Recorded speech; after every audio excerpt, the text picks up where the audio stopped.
Welcome to the most important week of the year for the podcast industry. Welcome to Podcast Movement 2025.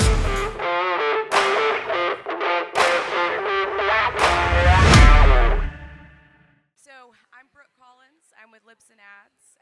I am on the sales team. This is my counterpart, Cam Powers. He is Hello. with Lips and Ads. And this is Glenn Rubenstein. He is the CEO and founder of Adopter Media. We are going to talk to you about microcasts today. What is a microcast? It is a short-form podcast, usually about 10 minutes in length. It's like a bite-sized nugget for your ears. We're going to talk about where we've seen success from an advertiser's point of view. We're also going to talk about where we've seen success from a seller's point of view. We're going to talk about ways that we've seen this work and how best to monetize from a podcaster's point of view. And I'll let you roll with it, Glenn. Cool. So how many people out there consume short-form content aside from long-form podcast episodes? Cool. Awesome. So, one thing when we were talking about this, I've hosted podcasts myself. My agency, we advertise on thousands of podcasts on behalf of about 24 brands. But I think there's a huge opportunity right now with short-form content in podcasts and YouTube. When you look at the average listening time someone spends per week, if you're launching a new show and you're trying to say, hey, I want an hour or 2 hours of your time each week to listen to my content, that's a lot to add to your repertoire. But if you're trying to approach someone and saying, hey, I got a 10-minute daily show, it's going to tell you everything you need to know about any topic. I think that's really attractive from a listener proposition. And then additionally, think about all that long-form content that we have that's sitting on our devices that we never finish. We get halfway through, we stop, we do something else, and we never come back to it. 10 minutes is easy to bang out. Super easy, super convenient. That's why it works. Yeah. Let's talk a little bit about how podcasters can monetize that and what that means. Yeah. So the key with monetizing short-form content, first and foremost, don't overdo it. I know ad loads have creeped up so much in this industry in the last 5 years. Some shows are running 16 ads, 4 ad breaks. On a 2-hour show, an hour-long show. If you're doing a short-form show, one advertiser really makes sense. 60 seconds of the listener's time, do a short mention at the top of the show, do a 60-second break in the middle, and it works. But here's the attractive thing about this from an advertiser point of view. Let's say we all know how hard it is to get an audience on a new show, right?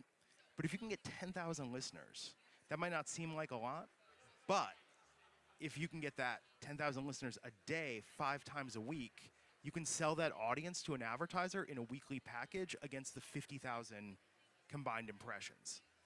At a $20 or $25 CPM, when you look at the workload that you're doing on this, it becomes very attractive from an economics perspective in terms of being able to batch produce these. It doesn't have to be a daily news show.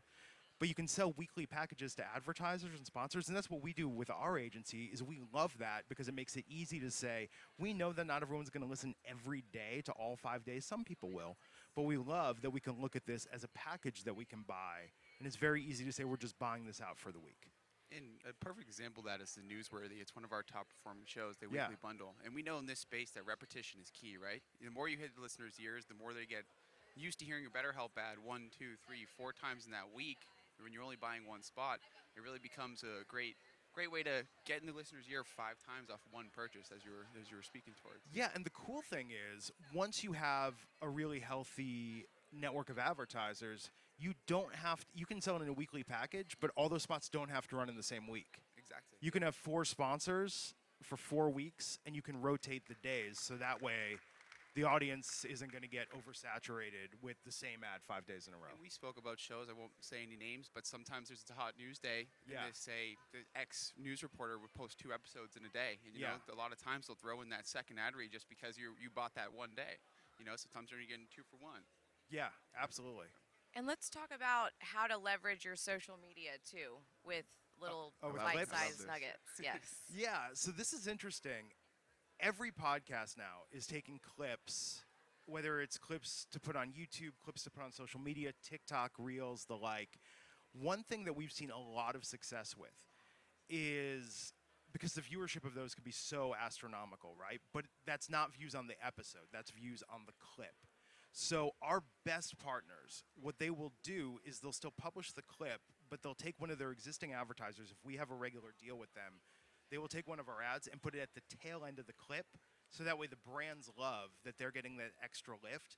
The audience doesn't have to sit through an ad ahead of time, but people that stick through also get to see a short ad at the end of the clip, and the advertiser feels like they're not left out of that virality. And I will say for the podcasters out there, I'm on the selling side. I'm all about monetizing, making more money. But I think that as an added value boost, just to throw in, do your brand a favor, those really go a long way. And I think brands really notice when you go above and beyond with a little social post, or like you said, just throwing in a banner at the end of a TikTok, and it gets 500,000 views. We know how viral these TikTok clips can go.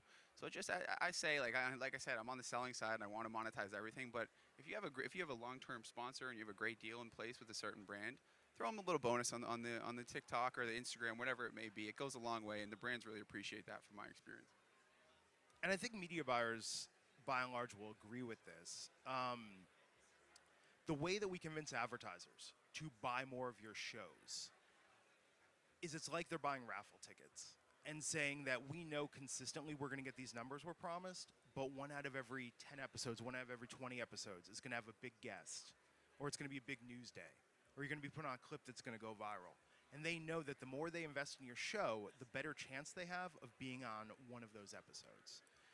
And I think that especially when you're doing short-form content, especially if it's topical content, that's a really, really good sales pitch. Because, look, if we could all engineer episodes that we knew were going to go viral and plan ahead of time and sell them, like, that would be amazing. We would all be retired. We can't do that. You can't predict what's going to get that extra lift. So I think the more that you can do to do right by your advertisers and convince them to get in with you into long-term deals to support your content, that's the extra love and value add you can give them. That's, those wins are going to be something that they really remember when they're planning for future buys. And I think microcasts also give the podcaster an opportunity, maybe somebody new in the space. They can dip their toe in the water, right? They don't have to take an hour and a half and do a show. It's pretty easy, easy to produce, and they start getting their listener base and they can build off that. Yeah, and with short-form content, it's interesting. I think when the smart speakers came about, we were all talking about that for a hot minute, and then it stopped being something that people were really focused on. But there's been, surprising resilience, I think, in the demand for that, in people wanting short-form content. And I would even say, if you're a creator that's doing long-form content, and there's topics or news or things that would support doing a short daily update, it's worth doing as a secondary show, a secondary feed, a secondary stream, whether it's YouTube or audio or both, to find ways to engage new audience that then you can hopefully bring over to your longer form content as well. And we're not seeing microcasts just be across one genre, right? Yeah. It could be evergreen, it could be daily news, it could be... It tends to be news, but then we've seen stuff, like the Optimal Network, Optimal Living Daily, Optimal Health Daily that runs ads through Libsyn. They've really built a good format where they take content with the author's permission and will sometimes just read blog posts or tips. But they've now broken this out, I think, to they have 5 different daily shows because their format is just easily replicable across multiple verticals and multiple audiences. So I think that if you do this and experiment with it and get a really good workflow going, it's a very easy format to adapt to a variety of topics and experiment with. And if something catches on, it obviously justifies continuing. As we know, with Gen Z, as the attention spans get shorter and shorter over time, as Gen Z and younger, it's harder. You're battling for attention. We're in a space of just constant battling for attention, and it gets shorter and shorter, these attention spans. So having a short form 10-minute, 15-minute podcast, sometimes that's all I can sit through, admittedly. So it's being able to really know your audience and get those quick hits, and like you said, then you can repurpose it across your social media. And if you have a longer form podcast, it just draws attention there. The more you get your name out there, the better. Yeah, and news is always hot. We see with the Newsworthy, with channels like Midas or David Pakman, they're doing daily news updates, but they're also doing clips. And sometimes the clip being the headline, just the YouTube algorithm favors that, and it's massive discovery. So I would say that anyone, in addition to looking at short form content, if you're not doing clips for YouTube, for TikTok, for Reels, it's you're really missing out on a huge discovery engine. And if you can make that a bonus or a sweetener to your overall monetization of the ad sales that you're doing, it's like your sponsors are going to be very happy. And to that point, most of the podcasts that I consume myself, I found on TikTok. You know what I mean? It's a constant pipeline to your RSS feed. So there's just so much value to it, whether it be added value for a brand or just drawing more attention to your show, which leads to more downloads and more money. Yeah. It's a pretty simple flywheel, you know? Yeah. Should we open it up for questions? Yeah, if anyone has any questions, I mean, I could ramble about this all day, but if anyone wants to know anything specific, we're here for a bit. Yeah, I love a little Q&A. He's coming around with the mic.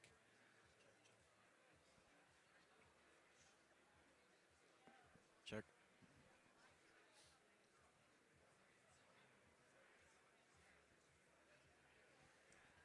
Hi, Cassie with Pioneer Podcasting. Apologies if I missed this. What's the optimal length for a micropod, and what's the minimum versus the maximum? You know, I don't think there are black and white like rules that you have to follow. I think it's kind of all up to the podcaster to determine. I mean, by definition, a microcast is a short form podcast, 10 minutes or under. I think, 7 to 15, Okay, ideally. great. And then unrelated. Oh, I'm sorry, I didn't mean to cut you off. I was going to say, I'm sure everyone's seen the literature on this. Like the YouTube algorithm favors, I believe, 8 minutes or longer. So it's like that's what I would personally recommend if you're doing video in addition to audio. But what was your second? Thank you. It was unrelated, but for the added value by sticking, brand tags on the end or social posts, do you also recommend when you're reporting back to that brand, adding what the value would have been if they had purchased that? So like if I charge for social posts saying, hey, I just gave you $250 on the house kind of thing. Yeah, I mean, we've seen it. I mean, I think brands understand it inherently. I think where it gets dicey, and this is across podcasting as a whole, both with micro and long-form content, it gets really difficult when brands sign quarterly or annual deals, like when we sign something for a brand to sponsor a show, and then they start saying, hey, we're doing clips, and we're selling sponsorship on those clips for extra, and it's like, dude, we've got an annual deal. Like, we're working with you. Why are you trying to nickel and dime us on this? I think the more you can do to foster the spirit of partnership, I'm telling you, like, I've placed over $150 million in ads. It's like brands, they want to feel like if they're investing in a show, that the show is going to do whatever it takes to make that partnership work. So I think that anything you do for the value adds, like, it's definitely noticed, because we found that as this industry has grown and bigger names have gotten into it, as Hollywood agents have gotten into it, believe me, there are so many people that want to assign a dollar value to everything or try and make everything transactional. And what's funny is many times those are we're coming into upfronts right now for 2026. Many times those are the last deals we do. The first ones we are with the people that are easiest to work with, and we feel like are making us a part of their entire ecosystem in exchange for our support. Thank you. I will say to that too, it's not always about the dollar amount, but showing that your creator is just going above and beyond for the brand. I think that speaks a lot of volume. Just let them don't be like, hey, this would have cost you $3,000. But I'm giving. Just be like, hey, you know what? This creator loves working with you. He gave you this little extra boost. Just wanted to let you guys know that he's really going above and beyond. It's not always about the dollar. Cool. Thanks, guys. Yeah. Anyone else? Oh, back there.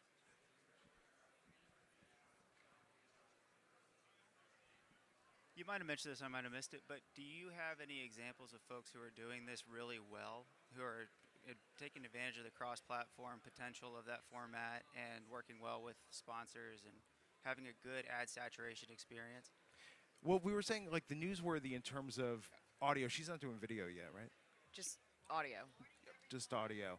I would say look at like what the Midas Touch Network is doing. Look at what David Pakman is doing. We're seeing this more with frequent daily shows that are publishing both audio and video.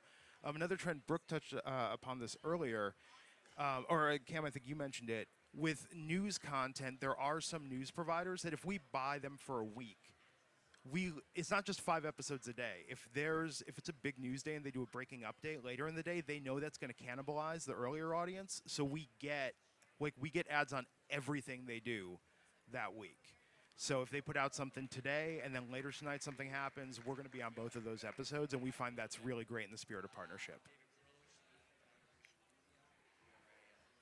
Oh, back there. Yeah, thanks, Anthony here. I was going to ask, do you ever have advertisers specifically requesting micropods, like as a part of their advertising plans? That's a great question. Yeah, it's interesting. I think that advertisers don't really think about content length. I mean, we pitch that. I think share of voice matters more and more. Again, like I said, now that you're seeing ad loads get insane on some of these longer shows, for me, when I'm pitching a brand, and by the way, it can even be a higher CPM, similar to YouTube short form content. Because if I say you're looking at $20 CPM on show X, but you're going to be one of 16 advertisers, and here's a $30 CPM on a 10-minute show, but you're going to be the only advertiser, that's very attractive to a brand. So I think that's how they view it more, is in terms of share of voice versus length. But yes, they definitely see it as an added bonus that they know the consumption, the finish rate on a 10-minute podcast is way, way higher than it is on a 3-hour podcast. The sales of me says that that 2 spots is good. Yeah, two spots is decent. Oh, down there. Hi, folks. So I have a short form podcast. It's about 2 minutes long. Oh, wow. It runs every single day. And we don't have a ton of downloads. It's been running since the beginning of the year. Yeah. But we do have a little bit of extra exposure through a couple of radio stations on the West Coast that are airing it, and one internet station based out of New Jersey. So if I start thinking about getting sponsors for this, Yeah. Am I going to bump into any potential problems with an ad suddenly appearing on a radio station that the radio station's not getting any income for? Well, so it's funny. So traditionally, God, I'm dating myself here, but that was a very popular radio. And anyone that listened to radio in the 80s or 90s would hear this. You would hear on radio stations something like, and now it's the Movie Minute. And they would just give some movie headlines and say, today's Movie Minute is brought to you by blank, blank, blank. And what's funny is that was actually a trade. They would offer that programming for free to the stations, but they said you had to keep our ad in it. And so they would sell ads against it. So that's actually a very tried and true model. And I think that it could work out very well to maybe not a minute-long ad, but if you had, a 10-second billboard at the top and a 30-second at the end, I think sponsors would bite on that. And the fact that if you're on terrestrial radio in addition to being on podcast, social, and YouTube, I think that's a plus, not a detriment. I think we have time for maybe one more if anyone has anything. Good? Take it home. Well, thank you guys. Have a great rest of your show, and see you later. Thank you so much. Thank you. Appreciate you guys coming out.